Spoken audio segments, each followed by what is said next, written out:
Hi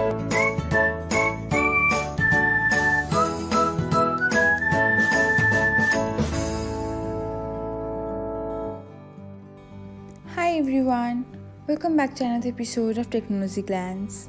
In this video, I'm going to guide you through how you can log out of your Pinterest account.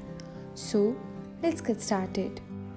Watch till the end and don't forget to subscribe to Technologyglance by hitting the subscribe button and press the bell icon so that you'll never miss another update. Without further ado, let's get started. First of all, open the Pinterest app on your device. Now, tap on your profile icon. After that, you will see a three-dot icon. Tap on it and then select Settings. Now, you will find a logout option. Select the button and that's it. Thanks for watching. If you found this guide helpful, we will love it if you hit the thumbs up button below. We upload great new tech tutorials like this one every day. So, don't forget to subscribe to our channel and hit the bell icon to get an update as soon as we post a video.